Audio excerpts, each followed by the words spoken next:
A very very good afternoon to all of you.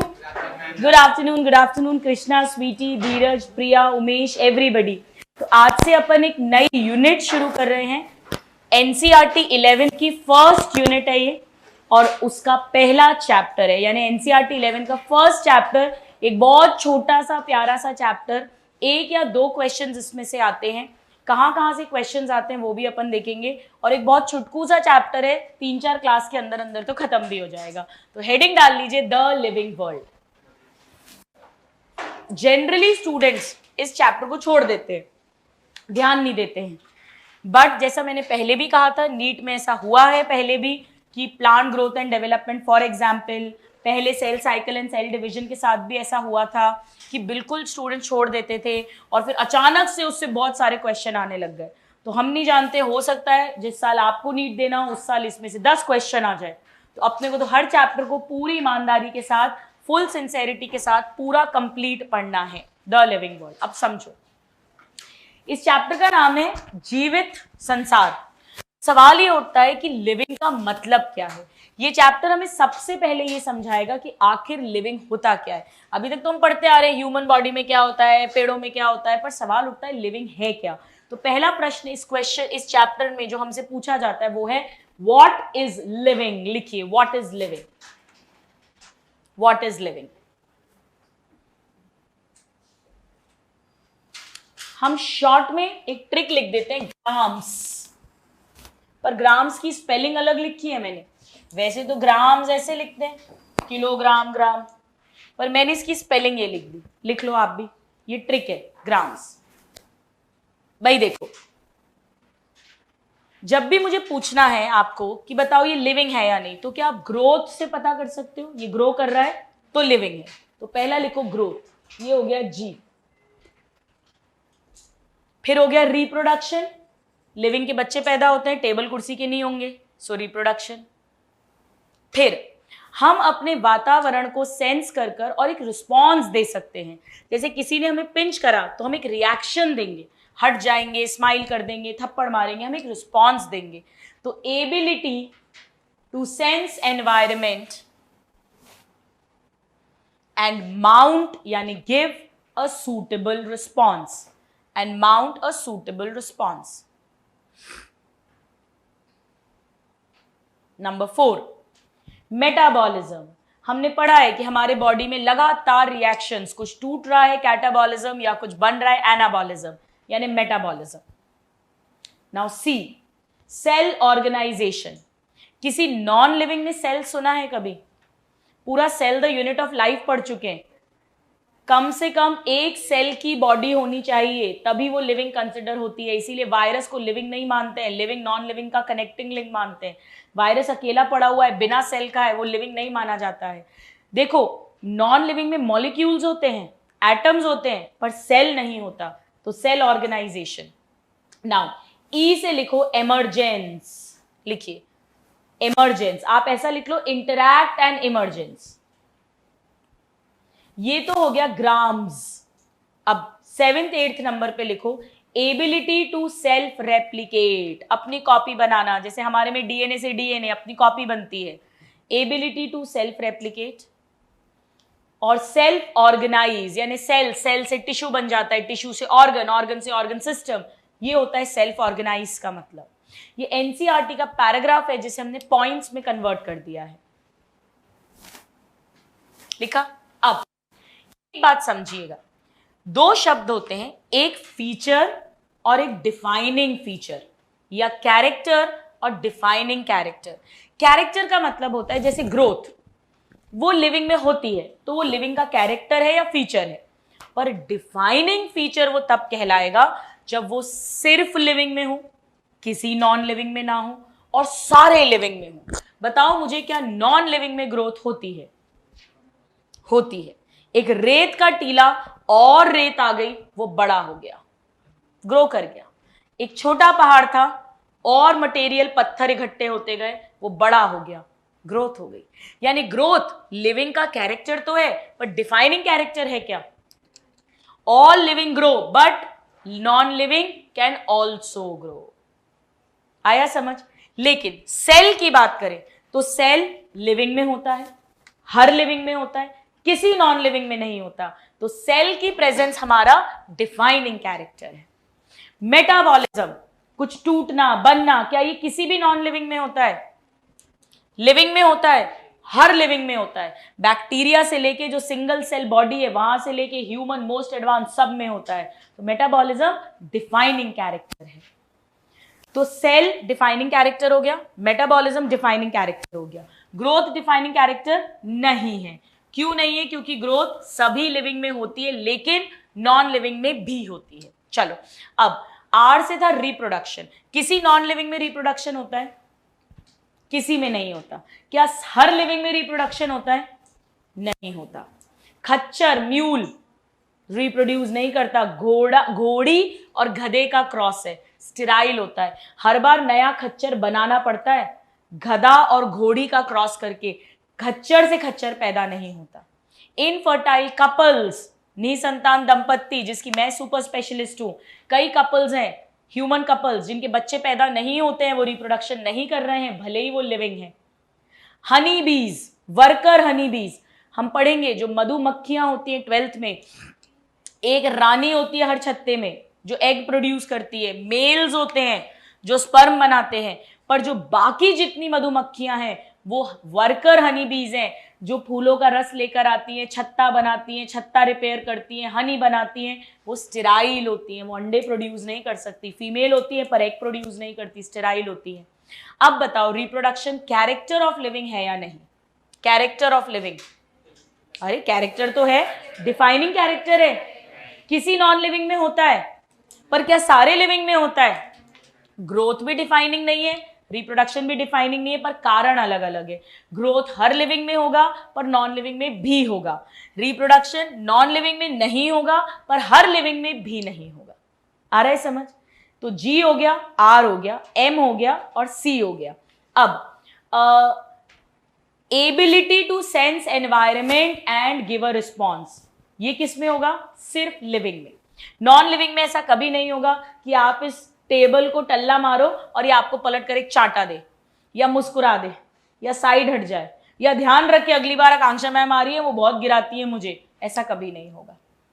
एक बार question आया था, बहुत इंटरेस्टिंग क्वेश्चन, उसमें पूछा था which of the following is a character of, कुछ ऐसा था, difference between living and non living करके, और रिप्रोडक्शन भी था कि क्या है जो लिविंग में होता है नॉन लिविंग में नहीं होता है।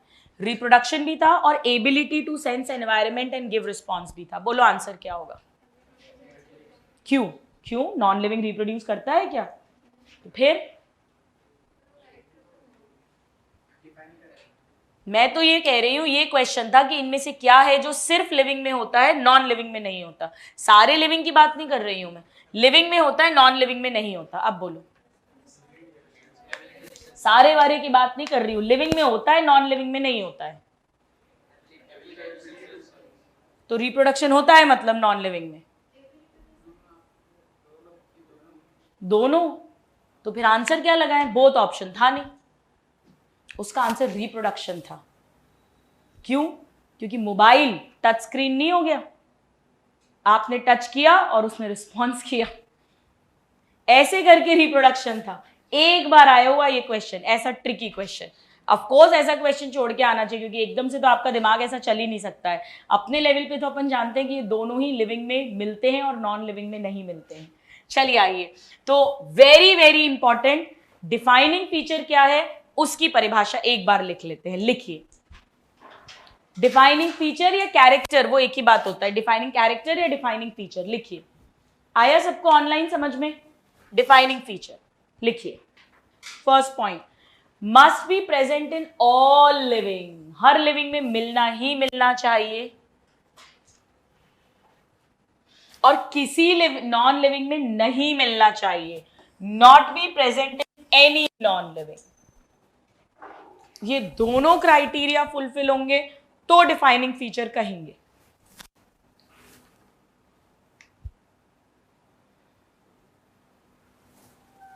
ठीक है, चलो अब लिखिए first, cell organization. Cell organization, बोलो डिफाइनिंग फीचर है या नहीं है? लिख लो डिफाइनिंग फीचर। हम जानते हैं कि cell is the structural functional unit of life. हर लिविंग में सेल मिलेगा ही मिलेगा और किसी नॉन लिविंग में सेल नहीं मिलेगा। चलिए नेक्स्ट, ग्रोथ। ग्रोथ बताओ, लिविंग ऑर्गेनिज्म सारे ग्रो करते हैं कि नहीं? करते हैं। तो इसमें लिखो पहले, all living organisms grow. All living organisms grow.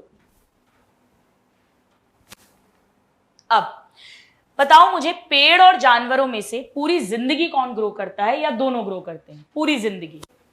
पेड़ पूरी जिंदगी ग्रो करते हैं कंटिन्यूअसली, और जानवर, हम लोग एक लिमिटेड एज तक ही तो ग्रो करते हैं। वो मोटापा फैलने की बात नहीं कर रही हूं मैं, वैसे हाइट वाइट बढ़ने की। ऐसे तो कितने ही मोटे होते रहो जिंदगी भर आप खा खा के। तो हमारे में एनिमल्स में ग्रोथ अनलिमिटेड होती है कि लिमिटेड? लिमिटेड। और प्लांट्स में ग्रोथ अनलिमिटेड या कंटिन्यूअस होती है। लिखिएगा, इन प्लांट्स ग्रोथ बाय, अच्छा कैसे ग्रो करेंगे? सबकी बॉडी एक सेल से शुरू हुई है, जाइगोट, उससे 2 सेल, फिर 4 सेल, डिवीजन हुआ होगा। तो growth by cell division occur continuously throughout life. Continuous word को अंडरलाइन कर लेना, प्लांट को अंडरलाइन करो, कंटिन्यूअस को अंडरलाइन करो, throughout life. Next point, in animals comma growth is seen only up to a certain age. इसे underline कर लेना, growth is seen only up to a certain as.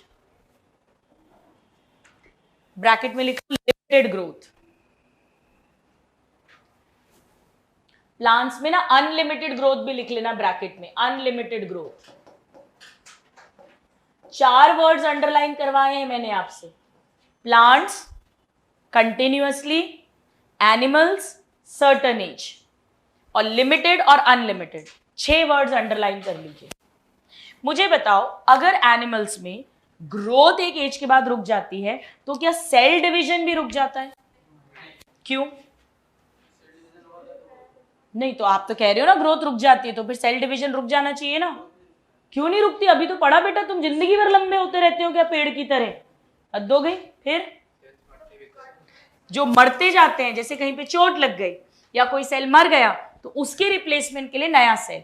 पर हाँ, उससे ग्रोथ नहीं हो रही, लंबाई नहीं बढ़ रही है हमारी। वो तो एक एज तक ही होती है, जो भी 14-15 साल 16 साल एक एज तक ही ग्रोथ होगी, उसके बाद ग्रोथ नहीं होगी।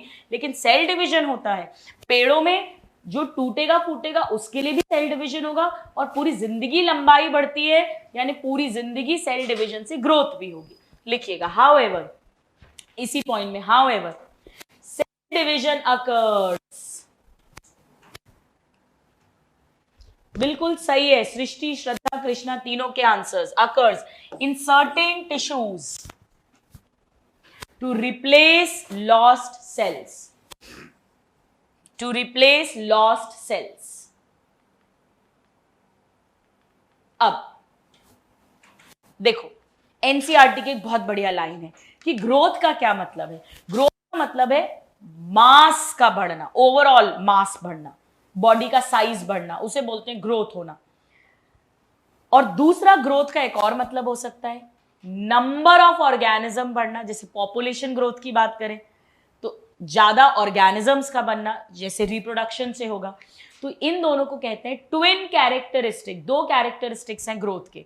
आइए लिखते हैं, लिखिए, इंक्रीज इन मास, ये एनसीईआरटी की लाइन है, and increase in number of individuals.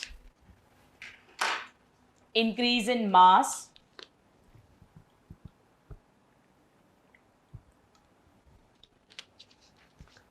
and increase in number of individuals are twin characteristics of growth। ये ऐसी लाइन है जो जनरली स्टूडेंट्स पढ़ते नहीं है, और ये डायरेक्ट नीट में क्वेश्चन आता है इस लाइन से, ट्विन कैरेक्टरिस्टिक्स ऑफ ग्रोथ। चलो एक बात बताओ, एक मल्टी सेल्यूलर ऑर्गेनिज्म है जिसकी बॉडी बहुत सारे सेल की बनी है, उसकी जिंदगी कितने सेल से शुरू हुई होगी? 1 सेल। क्या नाम था? जाइगोट। उससे डिवाइड कर कर करी तो हमारी पूरी बॉडी बनी है, पेड़ों में, जानवरों में, सब में। लिख लीजिए, a multicellular organism grows by cell division, NCERT की line. A cellular organism grows by cell division. By cell division. अब समझो नेक्स्ट पॉइंट, यूनिसेल्यूलर ऑर्गेनिज्म कैसे ग्रो करेगा?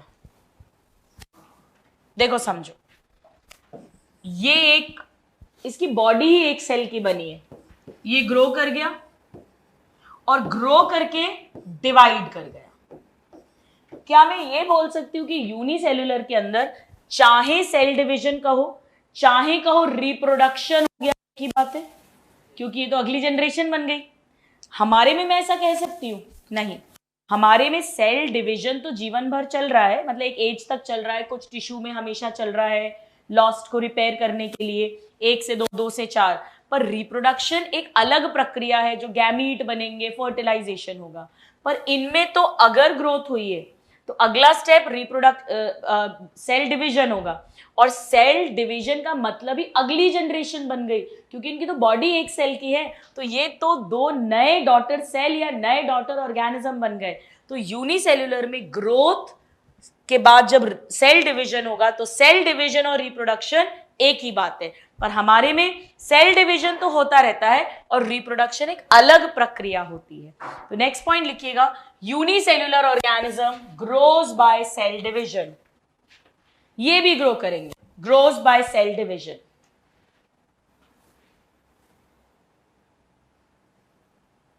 लिखिए, in majority of plants and animals, higher animals ऐसा लिख लेना, in majority of higher animals and plants, comma, मतलब बोलो मल्टी सेल्यूलर या unicellular?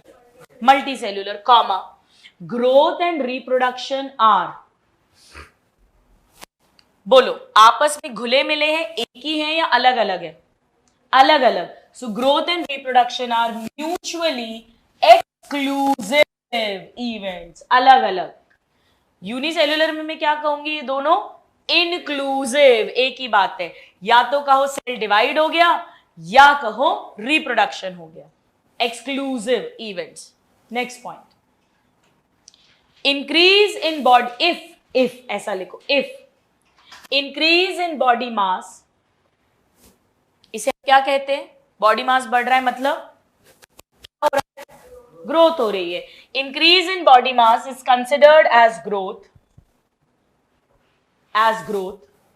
then non-living objects also grow, क्योंकि वो छोटा रेत का टीला था, बड़ा हो गया, उसका मास बढ़ गया, छोटा पहाड़ था, बड़ा हो गया, उसका मास बढ़ गया, also grow। देखो मैं दोबारा बोलती हूं, हमने यहां पे 2 चीजें पढ़ी। एक, हमने ये बात पढ़ी कि पेड़ और जानवरों की ग्रोथ में क्या अंतर है। दोनों की ग्रोथ होगी सेल डिवीजन से, पर पेड़ की जिंदगी भर होगी कंटिन्यूअसली अनलिमिटेड, और जानवरों की up to a certain age होगी लिमिटेड। हालांकि जानवरों में भी कुछ टिश्यूज में सेल्स लगातार डिवाइड कर सकते हैं, ओल्ड सेल्स, इंजर्ड सेल्स को रिप्लेस करने के लिए। दूसरी बात हमने पढ़ी कि मल्टी सेल्यूलर ऑर्गेनिज्म की बॉडी भी ग्रो करेगी, सेल डिवीजन से मास बढ़ेगा, और यूनिसेल्यूलर में भी ग्रोथ होगी, लेकिन मल्टी सेल्यूलर में ग्रोथ और रिप्रोडक्शन एक्सक्लूसिव, अलग अलग प्रक्रियाएं हैं, यूनिसेल्यूलर में वो इंक्लूसिव होगा। इस पॉइंट को हम आगे लिखेंगे। तीसरी बात हमने पढ़ी कि अगर हम मास में बढ़ोतरी को ग्रोथ माने तो लिविंग में तो ग्रोथ होती ही है, ऑल लिविंग में, पर नॉन लिविंग में भी ग्रोथ होती है। इसके आइए एग्जाम्पल्स लिखते हैं। एग्जाम्पल, इस बात का एग्जाम्पल एनसीईआरटी की लाइन है, माउंटेन्स यानी पहाड़, बोल्डर्स यानी बड़ी बड़ी चट्टाने, एंड सैंड माउंट यानी रेत के टीले grow.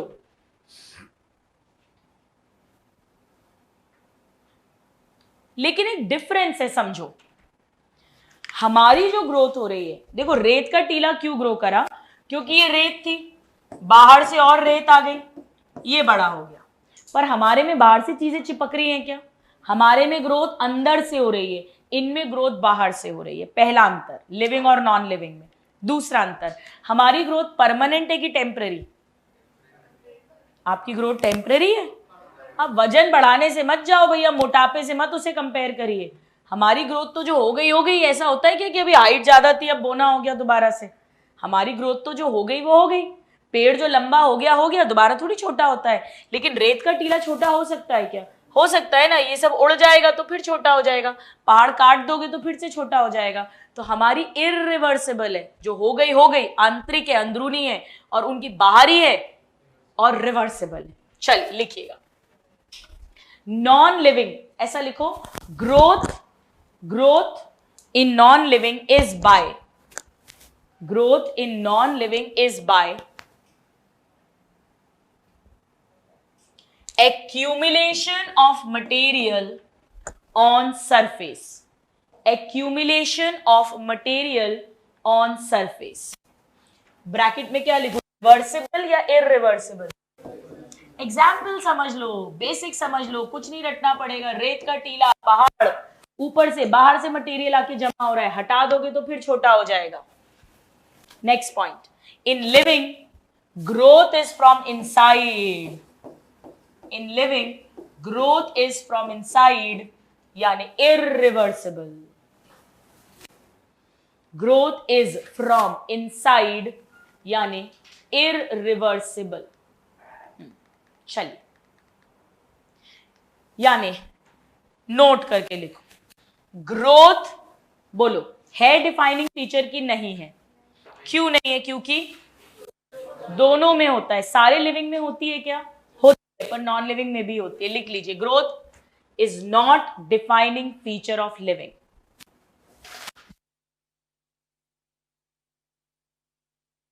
Growth is not living feature of defining, ठीक है, और not defining feature of living, full stop. चलो अब थर्ड लिखिए, रिप्रोडक्शन। रिप्रोडक्शन, मुझे बताओ, रिप्रोडक्शन फीचर ऑफ लिविंग है कि नहीं है? पर डिफाइनिंग फीचर नहीं है, तो लिखिए अ कैरेक्टरिस्टिक ऑफ लिविंग। इसमें तो कोई प्रॉब्लम नहीं है। नहीं, तुम बताओ किसमें सुना है?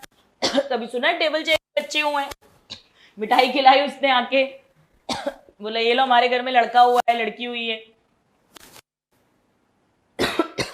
A characteristic of living. चलिए नेक्स्ट, अब इसको ऐसा समझो, देखो अब ये क्या है, ये तब बड़ा आसान होता है जब अपन 12th पढ़ लेते हैं, क्योंकि 12th में पूरा रिप्रोडक्शन है। अभी अपने को थोड़ा सा समझना पड़ेगा।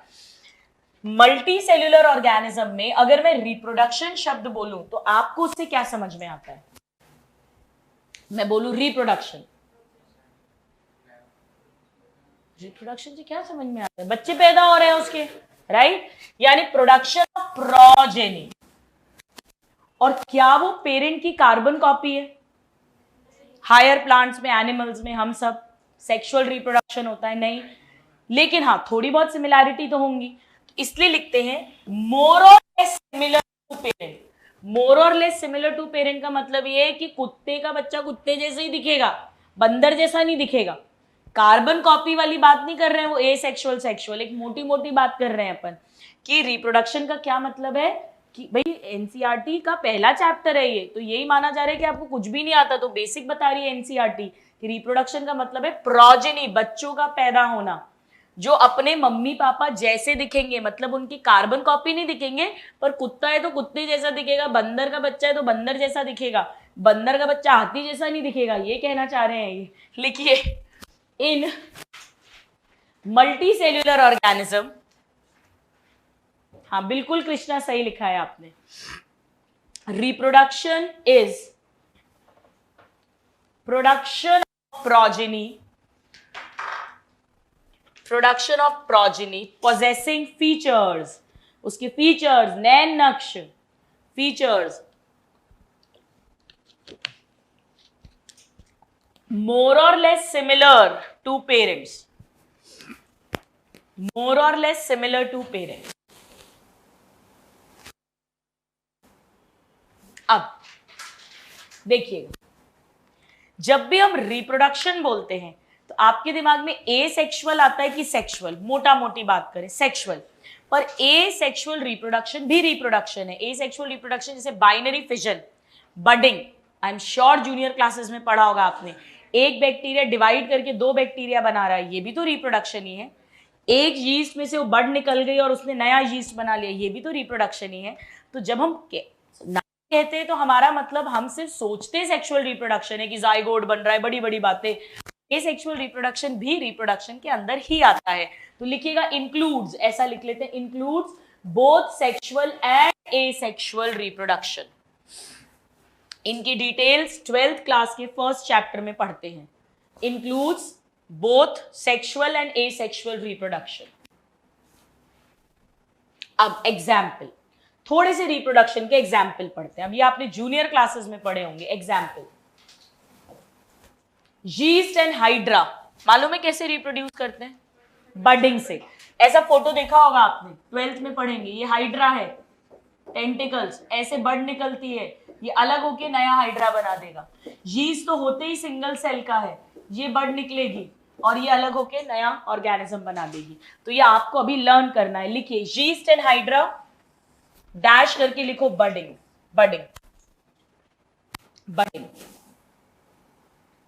नेक्स्ट एग्जाम्पल लिखो प्लैनेरिया, जो एक फ्लैट वर्म है, प्लैटीहेल्मिन्थस अगर कभी नाम सुना हो, फ्लैट वर्म, डैश करके लिखो ट्रू रीजेनरेशन, ट्रू रीजेनरेशन। समझिएगा, I don't know junior classes में देखा है या नहीं आपने, ऐसा फोटो होता है इसका, ऐसा,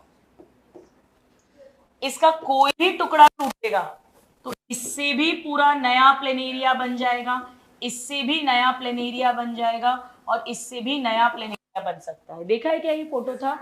तो प्लेनेरिया में किसी भी पीस ऑफ द बॉडी से पूरा नया प्लेनेरिया बन सकता है। क्या हमारे ऐसा पॉसिबल है?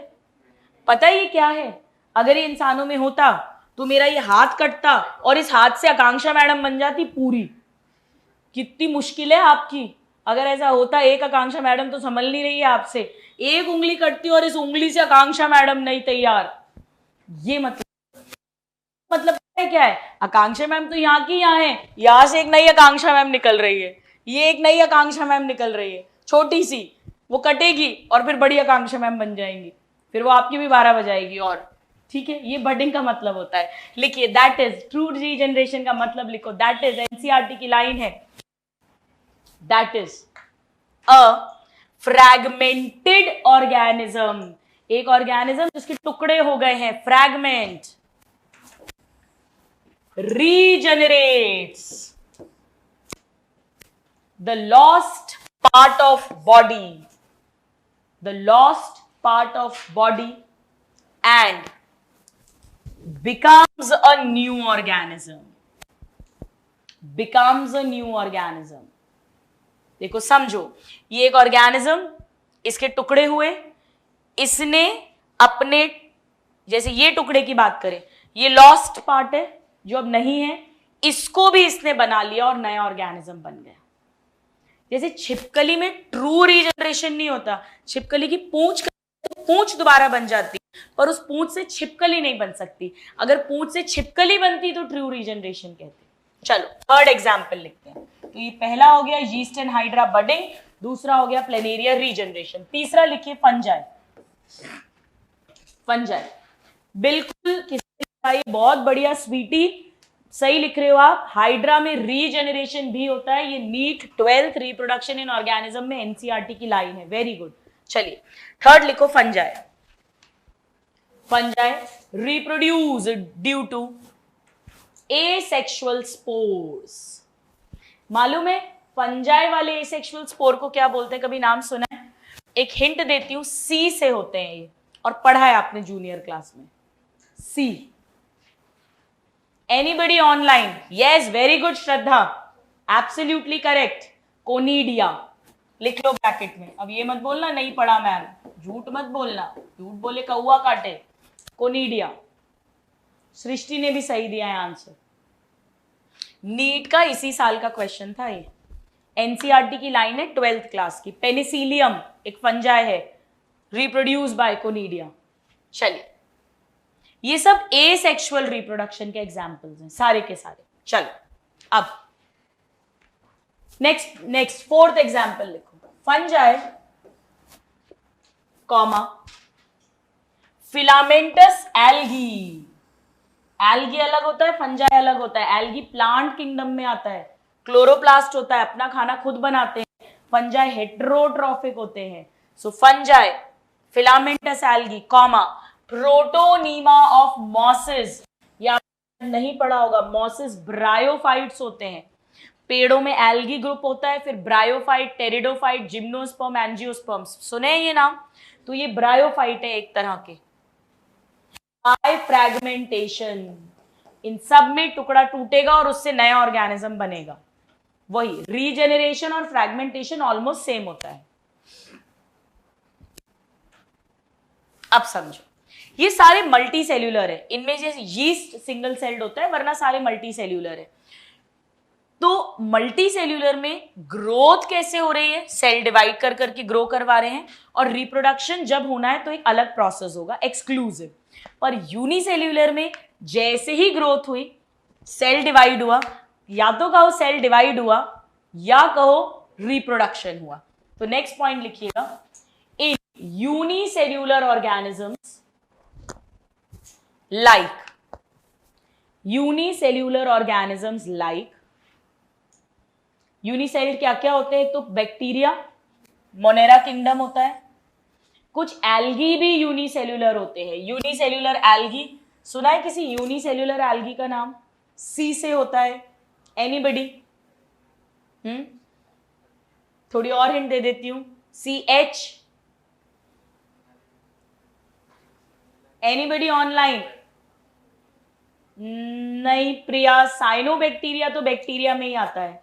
वेरी गुड सृष्टि, अंश और श्रद्धा तीनों की सही आंसर्स है। क्लमाइडोमोनास पढ़ा है ऐसा? क्लमाइडोमोनास ऐसा कप शेप का क्लोरोप्लास्ट होता है।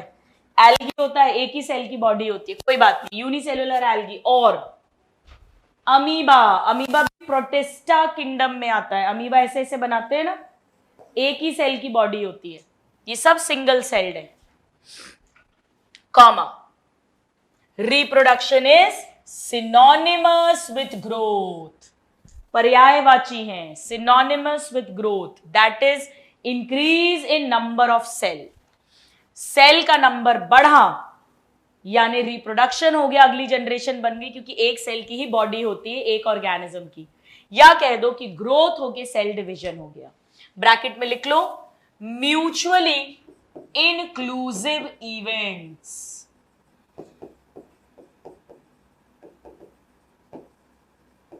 यानी मल्टी सेल्यूलर में ये दोनों एक्सक्लूसिव घटनाएं हैं, अलग अलग, और यूनिसेल्यूलर में एक ही बात है।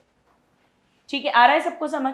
चलो ना, अब ये कह रहे हैं, हमको नहीं लिखना कि ग्रोथ क्या होता है, सेल नंबर में बढ़ना या मास में बढ़ना। तो सिंगल सेल्ड ऑर्गेनिज्म में हम बड़ा क्लियर नहीं है कि रिप्रोडक्शन हो रहा है या ग्रोथ हो रहा है, क्योंकि ग्रोथ का मतलब भी नंबर में बढ़ना, पर ये जैसे ही नंबर में बढ़े ये तो नए ऑर्गेनिज्म बन गए, यानी ये तो रिप्रोडक्शन हो गया। तो ये बहुत क्लियर हम नहीं है, ये हम बात ऑलरेडी लिख चुके हैं। चलिए अब next point, many living organisms do not reproduce, ये रटा होना चाहिए।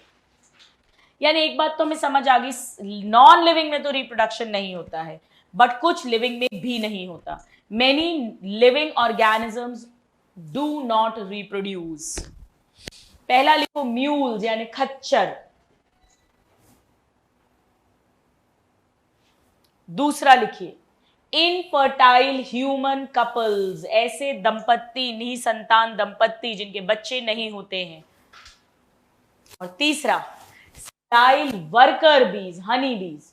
जितनी मधुमक्खियां आप देखते हो, एक रानी होती है एक छत्ते में, बाकी हजारों जितनी मधुमक्खियां हैं जो अपने को काटती हैं, फूलों का रस लेती हैं, शहद बनाती हैं, छत्ता बनाती हैं, रिपेयर करती हैं, वो सब बेचारी, पता है होता क्या है, जब वर्कर भी पैदा होती है ना, तो रानी जो है उससे केमिकल निकलता है और वो इनकी ओवरीज को तबाह कर देता है, तभी तो ये एग नहीं बना पाती। सारा काम इनसे कराती है रानी, छत्ता बनाना, रिपेयर करना, फूलों का रस लेके आना, हनी बनाना, बी वैक्स बनाना, सारा काम ये करते हैं, और बच्चे इनके पैदा ही नहीं होते बेचारे, इनफर्टाइल। ऐसे ही है, बिल्कुल वैसी है वो मूवीज में नहीं दिखाते, एक रानी होती है खतरनाक सी। चलो है दूसरी रानी कहाँ से आती है, उसके लिए जेनेटिक्स पढ़ाऊंगी तब बताऊंगी 12th क्लास में कि दूसरी रानी तो आएगी ना, रानी अपने अंडे बना रही है और मेल्स है ना, हीरो तो है ना, हंड्रेड्स ऑफ ड्रोन्स होते हैं मेल हनी बीज, वहां से स्पर्म बनता है और उनके फर्टिलाइजेशन से फिर बच्चे पैदा होते हैं। हर 5 साल में उनमें से एक रानी बनती है, जब ये रानी बूढ़ी हो जाती है, और बाकी सब ओवरीज जो है वो फिर तबाह कर देते हैं, वो सारी वर्कर हनी बीज बनती है। तो बच्चे तो रानी क्वीन जो एक है और ड्रोन यानी स्पर्म से ही बनते हैं, मेल से, लेकिन उनमें से एक ही रानी में कन्वर्ट होता है हर 4-5 साल में, और बाकी सारी वर्कर बीज बनती जाती है जो सारा काम करते हैं। चलिए, तो ये वेरी वेरी वेरी इंपॉर्टेंट है, लिख लीजिए। Hence reproduction is not defining feature of living. बोलो, नॉन लिविंग रिप्रोड्यूस करता है क्या? एनसीईआरटी भी लिखती है ऑफ कोर्स, आप मत लिखना of course. No non living object reproduce, वो भी जानती है। नो नॉन लिविंग और ऑब्जेक्ट, ऑर्गेनिज्म नहीं लिख सकते हैं, ऑब्जेक्ट रिप्रोड्यूस और रेप्लिकेट मतलब अपनी कॉपी बनाना बाय इटसेल्फ। ऐसा नहीं आप बोलो एक कागज था मैडम, देखो मैं जेरोक्स करा लाया, ये 2 हो गए, तो खुद से थोड़ी 2 हुआ है, मशीन में डालकर हुआ है।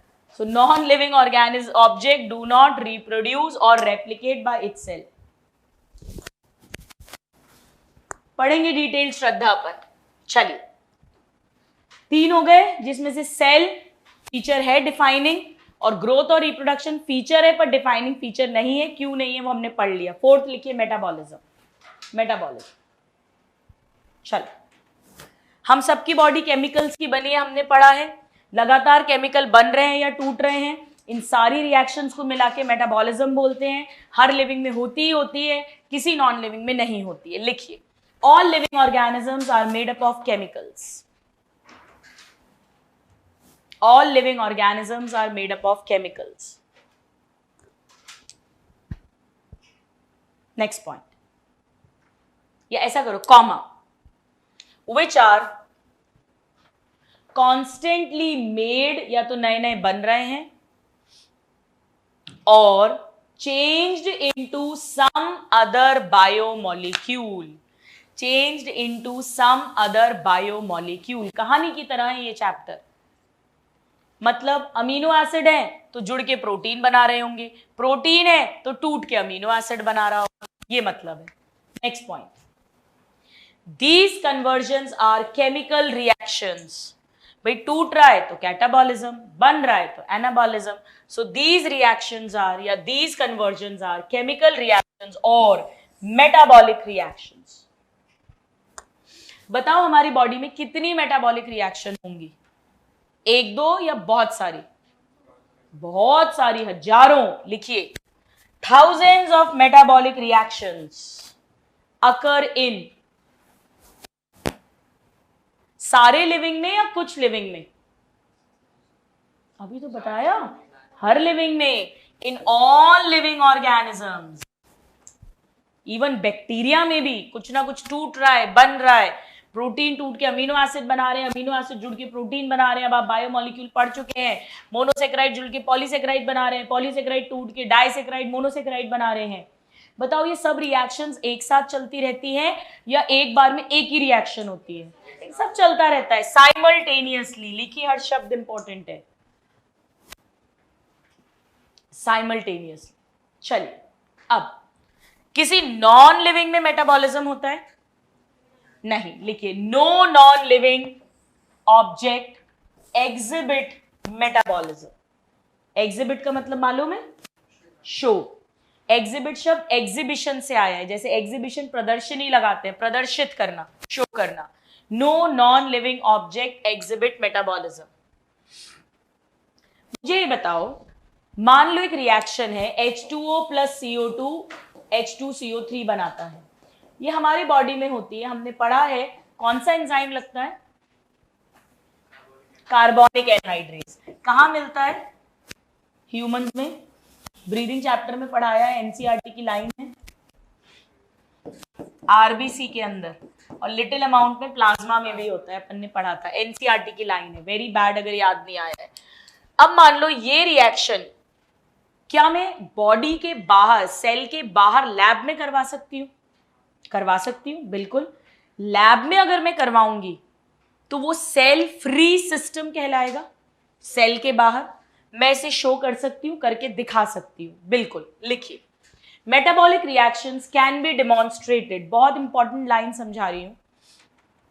Metabolic reactions can be demonstrated outside the body, body के बाहर, लैब में बात कर रहे हैं, लेबोरेटरी में, outside the body, in cell system या cell free system? Cell free systems, selfie नहीं, cell free systems, cell free systems. अच्छा एक बात बताओ, एक टेस्ट ट्यूब के अंदर मैंने ये रिएक्शन करवा दी, तो आप क्या कहोगे? क्या आप ये कहोगे कि हाँ मैम आप एक लिविंग रिएक्शन को शो करवा रहे हो, यानी जो लिविंग में होती है आप शो कर रहे हो, तो क्या वो टेस्ट ट्यूब लिविंग थिंग बन जाएगा? नहीं, ये एनसीईआरटी की लाइन है, लिखिएगा। एन आइसोलेटेड, कोई भी एक, जो भी रिएक्शन आप करवा रहे हो, एक यानी isolated, an isolated metabolic reaction outside body of organism, outside body of organism, comma, performed in a test tube, performed in a test tube is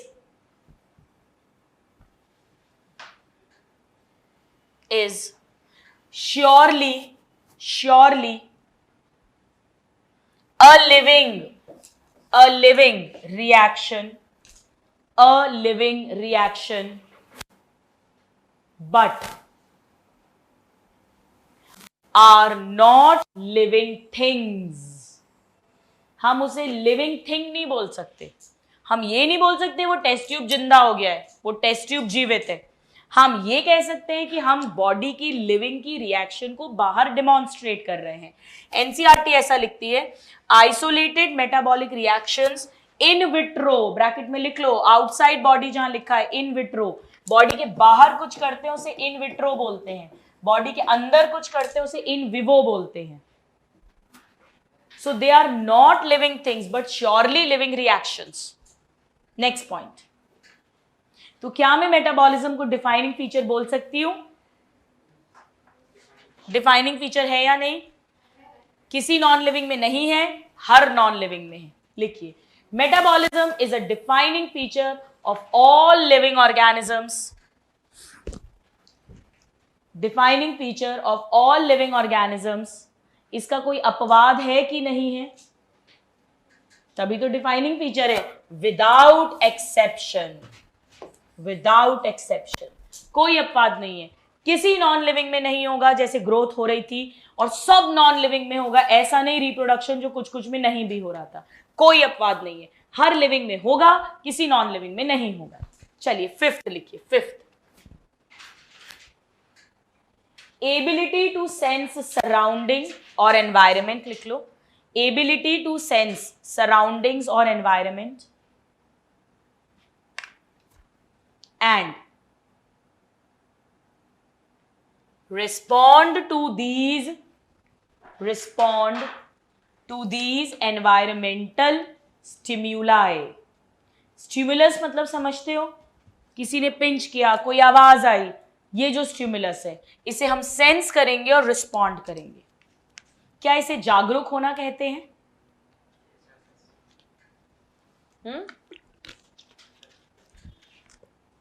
आप बैठे हो ऐसी लाश समान, तो कोई भी आगे कुछ भी कर रहा है आपको मतलब ही नहीं है।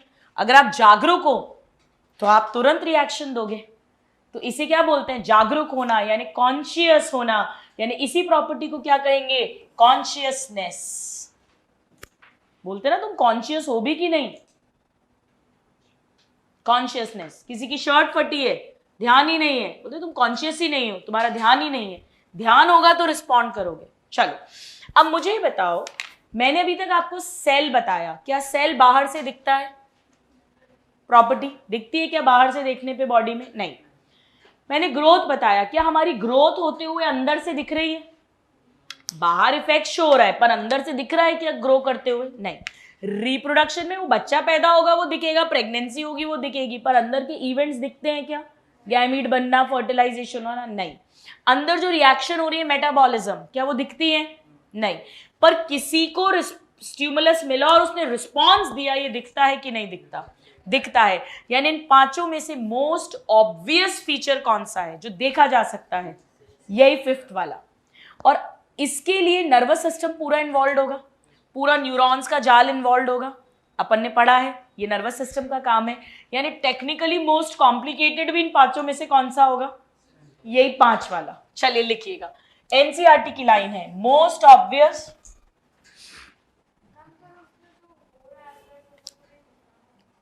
नहीं, लेकिन रिएक्शन तो दिख रहा है ना, रिस्पॉन्स दिख रहा है ना आपको, ये तो श्योर है।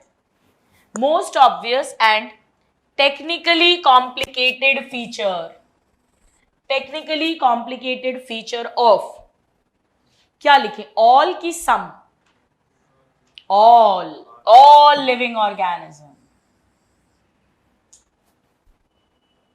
अब देखो, ये बात मैंने लिखवा रही हूं कि हम अपने एनवायरनमेंट को किसके थ्रू सेंस करते हैं? सेंस ऑर्गन्स के थ्रू, आंख, नाक, जीभ, स्किन, नोज, इनके थ्रू। अच्छा, अपनी तो बात ठीक है, पेड़ों में थोड़ी ना ऐसा होता है पेड़ को आप चूटी काटोगे तो पेड़ थप्पड़ मारेगा कि मुस्कुराएगा। तो पेड़ कैसे एक्सटर्नल एनवायरनमेंट को रिस्पॉन्ड करते हैं बताइए भाई? जब एक बीज डालते हो तो जिसे रूट बनाना है उसे पता है मुझे सूरज की तरफ नहीं जाना, वो उल्टा नीचे जाएगी, और जिसे शूट बनना है वो सूरज की तरफ आएगा, वो लाइट को रिस्पॉन्ड कर रहा है। पत्तियां अपने आप लाइट की तरफ बनेंगी ताकि सनलाइट ले, फोटोसिंथेसिस हो। कई पेड़ हैं जहां पर एक पर्टिकुलर लाइट का ड्यूरेशन मिलता है तो ही उनमें फूल खिलते हैं। इसीलिए कुछ पेड़ है जिनमें सर्दियों में ही फूल आते हैं जब लाइट कम होती है, कुछ हैं जिनमें गर्मियों में फूल आते हैं जब लाइट ज्यादा देर मिलती है। तो ये सब क्या, ये पेड़ का रिस्पॉन्स ही तो है पर्टिकुलर एनवायरमेंट के अकॉर्डिंग। लिखिएगा, plants respond to external factors, plants respond to external factors like light, comma, water, temperature। जैसे एक बीज डालते हैं, डॉर्मेंसी, अगर बाहर बहुत गर्मी है, पानी की कमी है, तो उस बीज में अंकुर ही नहीं फूटता, वो बीज सो जाती है, डॉर्मेंट हो जाती है। टेम्परेचर, अदर ऑर्गेनिजम्स, पॉल्यूटेंट्स, जो प्रदूषण करने वाले केमिकल्स हैं, एक्सेट्रा एक्सेट्रा। चलो, लिविंग तो सारे के सारे करते हैं, यानी प्रोकैरियोट से लेके यूकैरियोट तक सारे के सारे। तो लिख लीजिएगा, ऐसा लिख लेते हैं अपन, जहां ऑल लिखा है ना, ऑल, यही लिख लो ब्रैकेट में, ऑल का मतलब ब्रैकेट में लिख लो ऑल। फ्रॉम प्रोकैरियोट्स, जिसमें मोनेरा बैक्टीरिया आ जाएगा, bacteria, cyanobacteria, from prokaryotes to most complex eukaryote plant और मोस्ट कॉम्प्लिकेटेड एनिमल, और एनिमल में भी कॉर्डेटा, वर्टिब्रेट, मैमल, जिसमें हम आ जाते हैं। सिंपलेस्ट से लेके सबसे कॉम्प्लिकेटेड तक हर लिविंग ऑर्गेनिज्म सेंस करके रिस्पॉन्ड करेगा एनवायरमेंटल जो भी फैक्टर है उसको।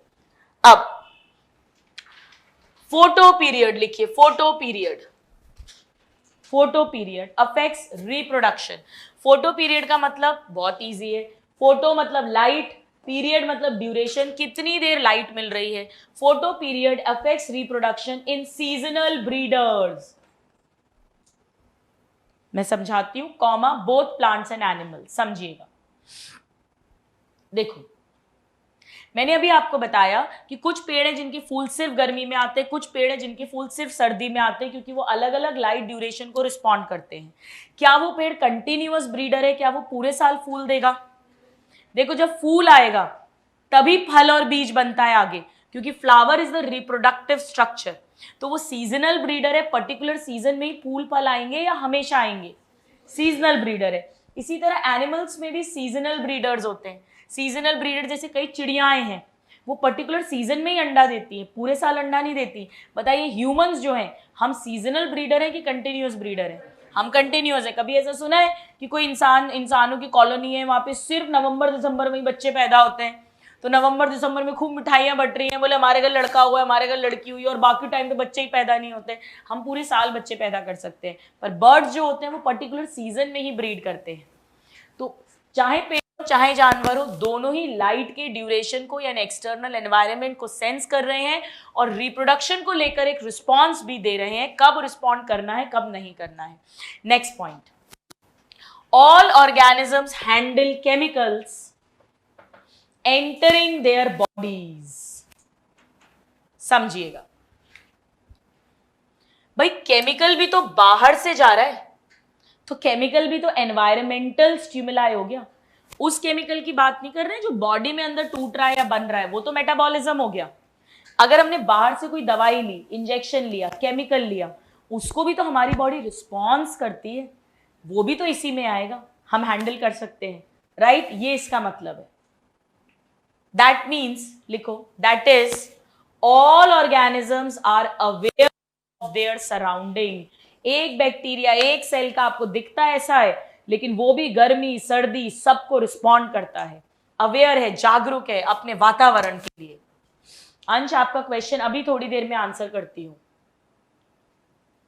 चलो अब ये बताओ कि अवेयर वातावरण को लेके तो सब अवेयर है, बैक्टीरिया से लेके फंजाई, पेड़, जानवर, सब, पर सेल्फ अवेयर कौन है? आत्म जागरूक कौन है? अपने बारे में कौन सोच सकता है? अपनी गलतियों को कौन देख सकता है? अपने बारे में विचार कौन कर सकता है? सिर्फ ह्यूमन, ओनली ह्यूमन, कोई दूसरा जानवर तक नहीं। इसे बोलते हैं सेल्फ कॉन्शियसनेस। तो कॉन्शियसनेस सारे लिविंग में है, पर सेल्फ कॉन्शियसनेस, तभी तो मैं आपको बोलती हूं यही तो एक चीज है जो हमें जानवरों से, पेड़ों से, दूसरे जंतुओं से, ऑर्गेनिज्म से डिफरेंट बनाती है। हम अपने बारे में सेल्फ जागरूक हो सकते हैं, अपने बारे में सोच सकते हैं, अपनी गलतियों के बारे में सोच सकते हैं। लिखिए, human being is the only organism who is aware of himself। अब ऐसा नहीं लड़कियां बोले himself लिखवाए तो हम अपने बारे में कुछ नहीं सोचेंगे, हम तो गलतियां रिपीट करेंगे। himself, herself एक ही बात है। सराउंडिंग को लेके सब जागरूक है, कॉन्शियसनेस सब में है, पर खुद को लेके सिर्फ हम जागरूक है। That has self consciousness. Self consciousness, तो ध्यान रखना, कॉन्शियसनेस ऑल लिविंग में, but self consciousness only humans में। इसीलिए लिख लो finally, consciousness becomes defining feature of living. Defining feature of living, कितने डिफाइनिंग पढ़ लिए अभी तक? 3, सेल, मेटाबॉलिज्म और कॉन्शियसनेस। और कितने नॉन डिफाइनिंग पढ़े? से ग्रोथ और रिप्रोडक्शन। ग्रोथ क्यों है नॉन डिफाइनिंग? क्योंकि सारे लिविंग में होता है, नॉन लिविंग में भी होता है। और रिप्रोडक्शन क्यों नहीं है? क्योंकि किसी नॉन लिविंग में नहीं होता, बट कुछ लिविंग में भी नहीं होता। परफेक्ट। चलिए अब देखिएगा, जो अंश ने अभी क्वेश्चन पूछा, मान लीजिए कि इंसान है जो कोमा में है, तो क्या कहेंगे? उसमें कॉन्शियसनेस है या नहीं है? क्योंकि आप उसे पिंच करेंगे तो वो तो रिस्पॉन्ड करेगा नहीं, तो उसे क्या माने? उसे लिविंग माने कि नॉन लिविंग माने? देखो, उसके सिर्फ इस प्रॉपर्टी की बात कर रहे हैं अपन। अगर आप उसे कोई दवाई देंगे तो उसकी बॉडी दवाई के लिए तो रिएक्शन दे ही रही है ना। हम उसे ब्रेन डेड कहते हैं, हम उसे नॉन लिविंग नहीं बोल सकते। उसकी बॉडी भी सेल की बनी है, भले ही अभी वो एक्शन नहीं कर रहा है, तो वो ब्रेन डेड है। अगर वो जिंदा आ गया, वापस कोमा से बाहर आ गया, मतलब तो वो लिविंग है ही। और अगर वो मर गया तो उसे डेड कहेंगे, उसे नॉन लिविंग नहीं कहेंगे। क्योंकि आप जो मेडिसिन दे रहे हैं उसमें उसकी बॉडी कॉन्शियस है, मेटाबॉलिज्म अंदर हो रहा है, वो अलग बात है कि वो रिएक्शन नहीं दे पा रहा है अभी। तो ये एनसीईआरटी ने हमसे पूछा है, लिखिएगा, पेशेंट लाइंग इन कोमा, उसका हो सकता है काम नहीं कर रहा, लंग्स काम नहीं कर रहे, वेंटिलेटर पे रखा हुआ है। So patient lying in coma supported by machines which replace heart and lungs। Heart काम नहीं कर रहा, लंग्स काम नहीं कर रहे, वेंटिलेटर जिसे बोलते हैं, which replace heart and lungs is brain dead and क्या उसमें सेल्फ कॉन्शियसनेस है? नहीं. And no self consciousness. अपने बारे में थोड़ी सोच सकता है वो कुछ सोच समझ उसमें नहीं है. And no consciousness. Full stop. Next point. If comes back to life, या मत लिखो कुछ भी, तो हम नॉन लिविंग तो पक्का नहीं कहेंगे. अगर कभी जीवन में वापस नहीं भी आया तो आप उसे डेड कह दोगे, ब्रेन डेड. और जब मृत्यु हो गई तो डेड, लेकिन नॉन लिविंग उसे कभी नहीं कहेंगे. चलिए, so defining and non defining characters में हमने देख लिया. सेल डिफाइनिंग है, मेटाबॉलिज्म डिफाइनिंग है, कॉन्शियसनेस डिफाइनिंग है. वो कोमा वाला एक अपवाद है, वहां भी नॉन लिविंग नहीं कहेंगे. और ग्रोथ और रिप्रोडक्शन नॉन डिफाइनिंग है. अब एक हेडिंग लिखिए, इमर्जेंस. आपको अभी अभी देखा होगा, अगर याद हो, ग्राम्स लिखा था अपन ने, ये तो लिख लिया. अब ई बता रही हूं, एनसीईआरटी में दिया है, समझो. सिंपल सिंपल सी लाइंस हैं. इमर्ज होने से ये शब्द मिला है. इमर्ज मतलब मालूम है? किसी चीज का बाहर निकलना. जैसे मान लीजिए कि 5 स्टूडेंट्स हैं और अलग अलग जब वो बैठते हैं तो बड़े चुप चुप से बैठते हैं, बड़े शरीफ से लगते हैं, डरे सहमे से रहते हैं, ज्यादा लड़ाई झगड़े का तो सवाल ही नहीं उठता है, अपना अपना बैठते हैं. फिर जब 5 साथ में आ जाते हैं तो पता नहीं कैसे उनके अंदर ऐसी हिम्मत आ जाती है, वो तो 12 बजा देते हैं, दूसरे लोगों की गुंडागर्दी करने लग जाते हैं. तो अपन क्या कहेंगे कि इन 5 के साथ आने से ये हिम्मत वाली प्रॉपर्टी इमर्ज हो गई है. ठीक है, ये इमर्ज हो गई आवाज क्लास में अचानक से. तो इसी तरह से कई ऐसी प्रॉपर्टी होती है जो सेल के अंदर नहीं है इंडिविजुअली, पर वो सेल्स मिलके जब टिश्यू बनाते हैं तो टिश्यू में वो प्रॉपर्टी आ जाती है.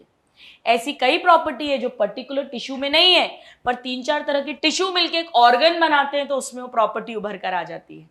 इसी तरह कई प्रॉपर्टी ऐसी है जो वो बायोमॉलिक्यूल्स में नहीं है, कार्बोहाइड्रेट लिपिड प्रोटीन में, पर उनसे मिलके जब एक सेल बनता है तो वो प्रॉपर्टी सेल में उभर आती है. इसे बोलते हैं इमर्जेंस. बहुत सिंपल है, लिखिए. एनसीईआरटी कैसे लिखती है? प्रॉपर्टीज ऑफ टिश्यूज आर, क्या लिखूं, प्रेजेंट इन सेल या नॉट प्रेजेंट? इस केस में नॉट प्रेजेंट, सेल में नहीं है, टिश्यू में उभर कर आई है. Properties of tissues are not present in constituent cells. मतलब जिन सेल से मिलकर वो टिश्यू बना है उसमें नहीं है. But arises as a result of interaction among constituent cells. जो constituent cells हैं उनके अंदर नहीं थी प्रॉपर्टी, पर जब वो साथ आए, मिलकर एक टिश्यू बनाया, उनमें जो इंटरैक्शन हुआ उसके कारण टिश्यू में वो प्रॉपर्टी आ गई. Next point, properties of cellular organelles, जैसे माइटोकॉन्ड्रिया, प्लास्टिड्स, ये सब भी तो कार्बोहाइड्रेट, प्रोटीन, फैट, इनके बने हुए हैं. भाई अपन ने क्या पढ़ा है, माइटोकॉन्ड्रिया में डबल मेम्ब्रेन है, दोनों मेम्ब्रेन प्लाज्मा मेम्ब्रेन जैसी हैं, यानी लाइपोप्रोटीन की बनी है. लिपिड होगा, प्रोटीन होगा, कार्बोहाइड्रेट होगा. उनमें वो प्रॉपर्टी नहीं है कि वो एटीपी बनाए अलग अलग, लेकिन जब वो साथ मिले, माइटोकॉन्ड्रिया बनाया तो एटीपी बनाने लग गए. तो properties of cell organelles are not present in molecular constituents of organelle. बहुत इजी है, मैं दोबारा कहती हूं. मॉलिक्यूल में वो प्रॉपर्टी नहीं है, लेकिन उन मॉलिक्यूल्स ने मिलके सेल ऑर्गेनेल बनाया तो प्रॉपर्टी आ गई. इसी तरह सेल में प्रॉपर्टी नहीं है, पर सेल्स ने मिलकर टिश्यू बनाया तो प्रॉपर्टी उभर कर आ गई. इसे इमर्जेंस बोलते हैं. तो ये इस चैप्टर का पहला पार्ट है. व्हाट इज लिविंग को हमने अंडरस्टैंड किया, लिविंग के फीचर्स और लिविंग के डिफाइनिंग फीचर्स को हमने समझा. अब नेक्स्ट हेडिंग डालिएगा, इसी चैप्टर का next part, diversity in living world. ये जो भिन्नताएं हैं लिविंग वर्ल्ड में. बहुत सिंपल सी बात है. देखो, मैं आपसे पूछूं, बताओ डाइवर्सिटी, भिन्नता क्या है, तो आप कहोगे मैम इस पूरी पृथ्वी पे यानी पूरी दुनिया में जितने प्रकार की प्रजातियां स्पीशीज हैं और जितने भिन्न भिन्न तरह के ऑर्गेनिज्म हैं वो सब बनाएंगे डाइवर्सिटी। और क्योंकि लिविंग की भिन्नता की बात कर रहे हैं तो बायोडाइवर्सिटी। लिखिए, बायोडाइवर्सिटी इज, या डैश करके लिख लो, इसका मतलब क्या है? Number and type of organisms present on earth. पृथ्वी पर जितने भी संख्या में और जितने भी प्रकार के ऑर्गेनिजम्स हैं।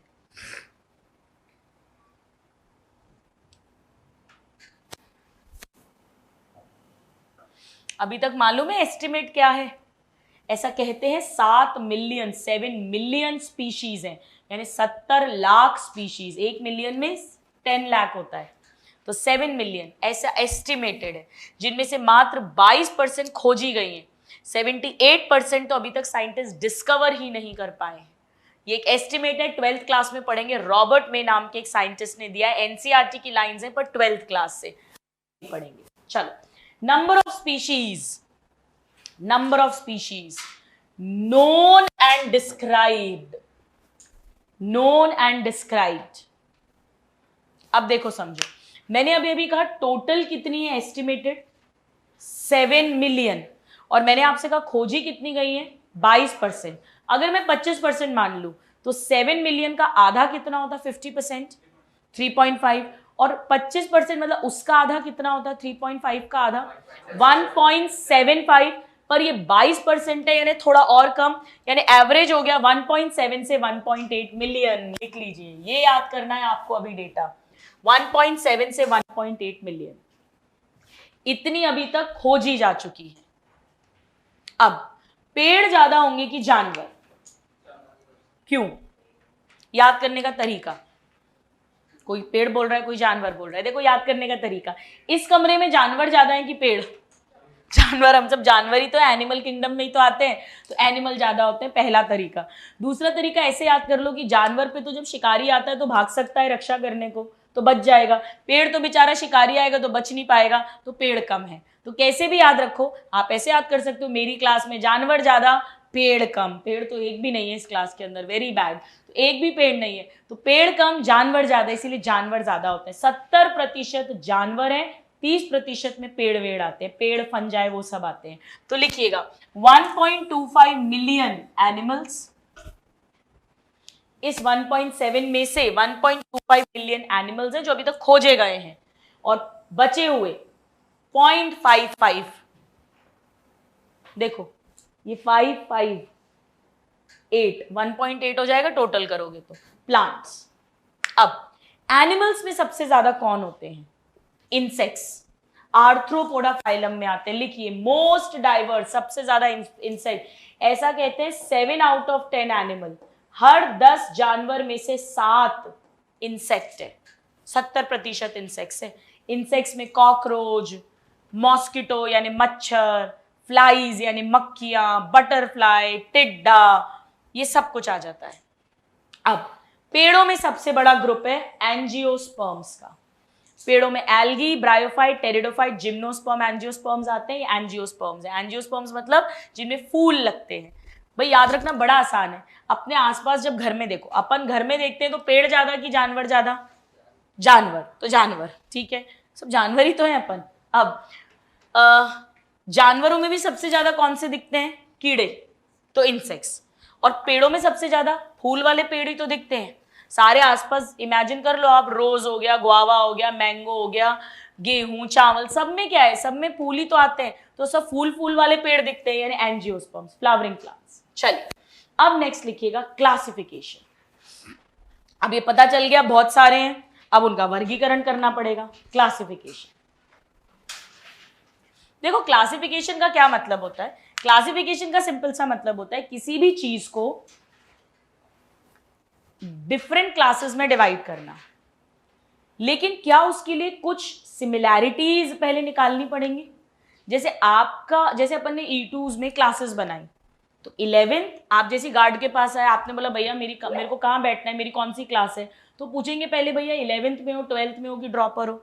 आप बोलोगे 11th में, फिर 11th में मान लो 4 बैचेस चलते हैं, तो आपसे बैच पूछेंगे कौन सा है, ऐसे करके ही तो आपको भेजेंगे कि किस रूम तक आना है।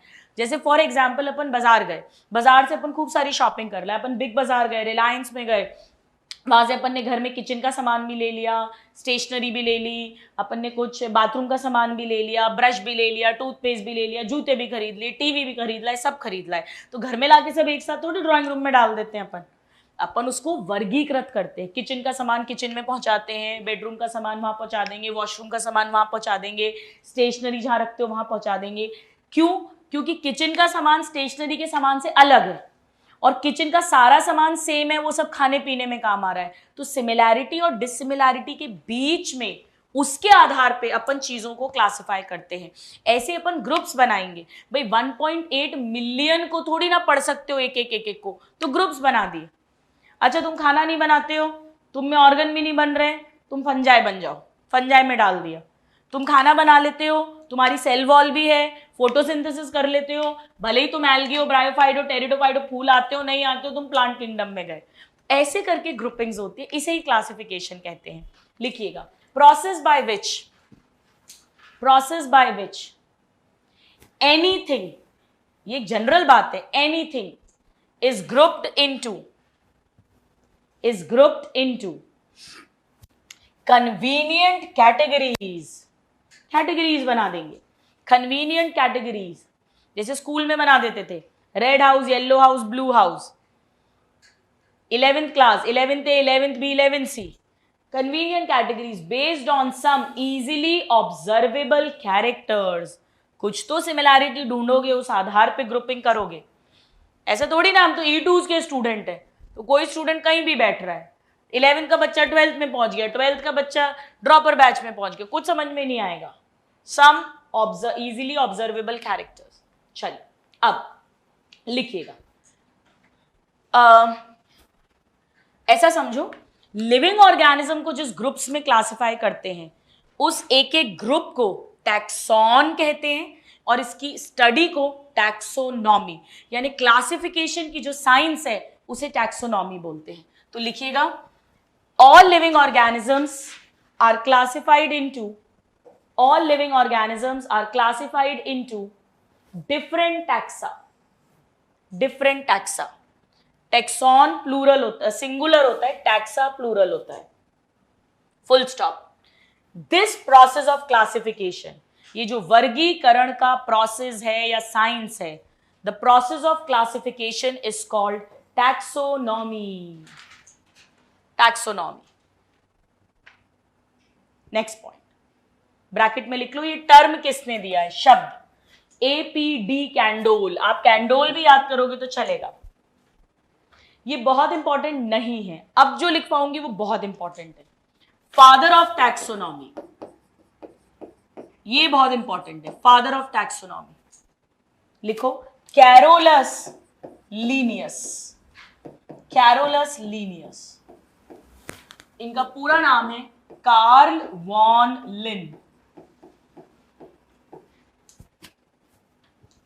कैरोलस लीनियस या कार्ल वॉन लिन, ये इंपॉर्टेंट है। और याद करने की ट्रिक बताती हूं, आप जिंदगी में नहीं भूलोगे। देखो, टैक्सोनॉमी से टैक्सी याद कर लो, और टैक्सी में ज्यादातर क्या चलती है, कार चलती है। तो कैरोलस लीनियस टैक्सोनॉमी के जनक यानी फादर हो गए। ये टिप्स लिख लिया करो, ये सब उड़ जाएंगी और ये बहुत काम आती हैं। अभी जब खूब सारे पिताजी पढ़ लोगे ना फादर, तो आप अपने फादर के नाम भूल जाओगे। तो वो तो भूल जाओ, वो कोई बात नहीं, वो नीट में नहीं पूछते हैं, पर ये फादर के नाम नहीं भूल सकते अपन। चलो अब नेक्स्ट लिख लिया, basis of modern taxonomic studies.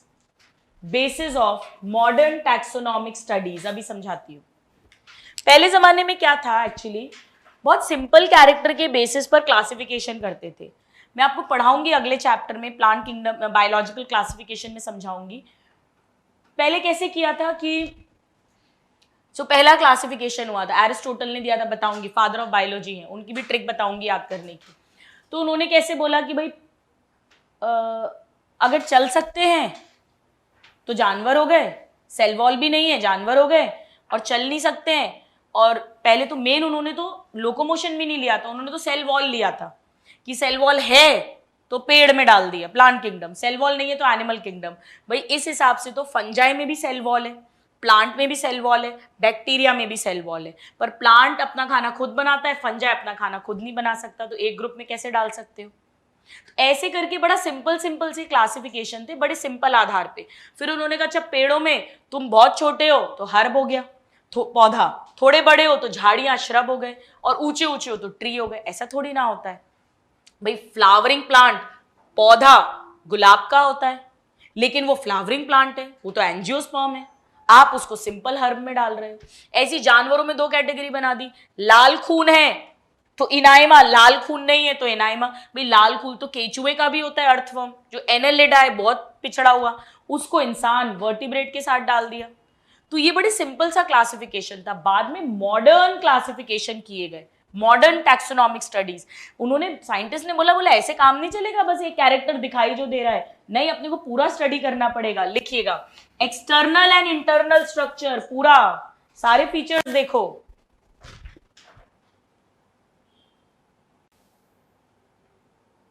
और यही नहीं, सेल की भी स्टडी करो, structure of cell. Structure of cell मतलब प्रोकैरियोटिक सेल है, यूकैरियोटिक सेल है, ये अगले चैप्टर में डिटेल में पढ़ेंगे। और का यही नहीं, ये भी देखो वो डेवलप कैसे होता है, डेवलपमेंट प्रोसेस भी देखो उसका, कौन किससे डेवलप हो रहा है, कौन किसका पूर्वज होगा, तब ग्रुप्स बनाओ। और इकोलॉजिकल इंफॉर्मेशन भी देखो, किस वातावरण में रहता है, एनवायरमेंट, वो सब कंसिडर करो, तब अपन क्लासिफाई करेंगे तो अच्छे ग्रुप्स बनेंगे। ये वही बात है कि E2s में एक ही कैरेक्टर ले दे, गर्ल्स और बॉयज, दो क्लास बना दे, लड़कियों की एक लड़कों की, उसमें 10th की लड़कियां भी, 11th की लड़कियां भी, ड्रॉपर भी, 12th भी, तो ये थोड़ी ना अच्छा क्लासिफिकेशन है।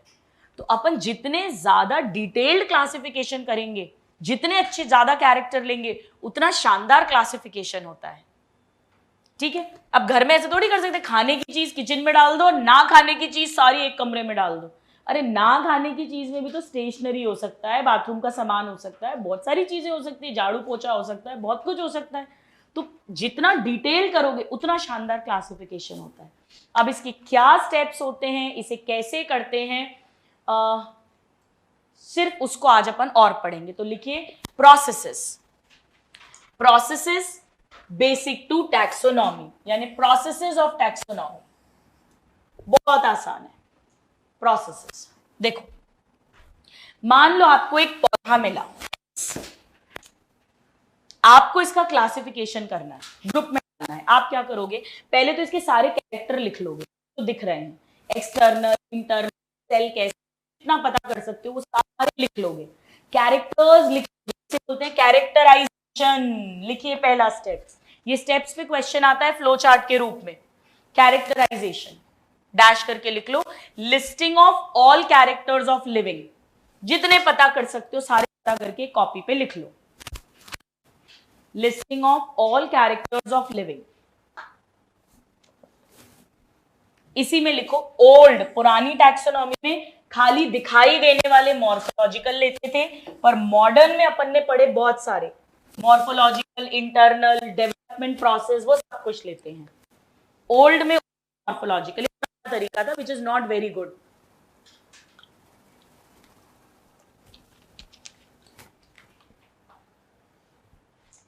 मॉर्फोलॉजिकल एंड इंटरनल, ये न्यू में हो गया। चलो अब मैं क्या करूंगी, मेरे पास जो ऑलरेडी ग्रुप्स हैं, मान लो एक ये Y ग्रुप है और एक ये Z ग्रुप है, मैं इनसे मैच करने की कोशिश करूंगी, मैं पहचानने की कोशिश करूंगी ना। मान लो इसके कैरेक्टर इसके जैसे हैं तो मैं इसे इस ग्रुप में डाल दूंगी, इसके जैसे हैं तो इसमें डाल दूंगी। तो सेकंड प्रोसेस है आइडेंटिफिकेशन। आइडेंटिफिकेशन, आइडेंटिफाई करना, पहचानना, कुछ भी मुश्किल नहीं है अगर समझ लिया। Comparison with characters of known groups, comparison with character groups, और फिर जिससे भी सिमिलर हुआ थर्ड स्टेप हो जाएगा, उसके अंदर डाल देना, वर्गीकृत कर देना, यानी क्लासिफाई कर देना, क्लासिफिकेशन। अब समझो, इसके बाद मुझे उसे नाम भी देना पड़ेगा। तो फोर्थ हो गया नॉमेनक्लेचर, यानी नेमिंग। खोजा जा रहा है ये।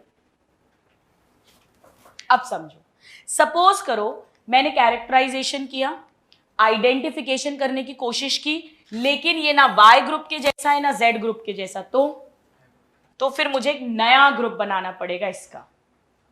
आया समझ? ऐसे ही करके तो किंगडम्स बने जैसे जैसे नए ऑर्गेनिज्म मिले होंगे, और ऑफ कोर्स नाम तो देना ही पड़ेगा। तो ये 4 स्टेप्स है, इसी सीरियल ऑर्डर में किए जाते हैं। इसके आगे की स्टोरी अपन नेक्स्ट क्लास में पढ़ेंगे कि नाम कैसे देते हैं। क्या अपने घर में ऐसा करते हैं कि एक कॉमन नाम 2 बच्चों को दे दें? गुड़िया, जैसे गुड़िया, बबलू, पिंकू, ये कई कजन्स की भी कॉमन होते हैं, पर रियल ब्रदर सिस्टर में सुना है कि मम्मी पापा ने 2 बच्चों के दोनों के नाम पिंकू रख दिए। क्यों? क्योंकि पिंकू करके बुलाएंगे, खाने की चीज देनी है तो दोनों पिंकू भागे आएंगे, और काम के लिए बुलाएंगे तो पता पड़ा एक भी पिंकू नहीं आए, बोला मुझे लगा आप उस पिंकू को बुला रहे हो, आप उस, तो ये बड़ा कंफ्यूजन हो जाएगा। आप इमेजिन करो 2 साइंटिस्ट बात कर रहे हैं, बोले अरे यार मेरे पास एक चीज है बहुत बढ़िया है, येलो कलर की होती है, बड़ी सी है, उसका छिलका भी होता है, मीठा होता है, उसको हम आम बोलते हैं। बोला नहीं नहीं नहीं नहीं, मेरे पास भी इस टाइप की चीज है, हम लोग नहीं नहीं नहीं उसको तो मैंगो बोलते हैं। बोला वो तो मैंगो है, वो बोल रहा है आम है। कितना कंफ्यूजन हो जाएगा साइंटिस्ट के बीच में। तो नॉमेनक्लेचर कैसे करना चाहिए, क्या यहाँ पर भी वो फॉलो होगा कि 2 बच्चों का नाम पिंकू मत रखो या गुड़िया मत रखो, या यहाँ रख सकते हैं? वो सारी कहानी, नामकरण कैसे करते हैं और उसके आगे की कहानी वो अपन अगली क्लास में पढ़ेंगे। 2 या 3 क्लास का चैप्टर है, बिल्कुल छुटकू सा चैप्टर है, पर यहाँ से 1 या 2 क्वेश्चंस बनते हैं। तो इतना आज लर्न करिएगा, फिर नेक्स्ट क्लास में से कंटिन्यू करते हैं। Thank you and God bless you all.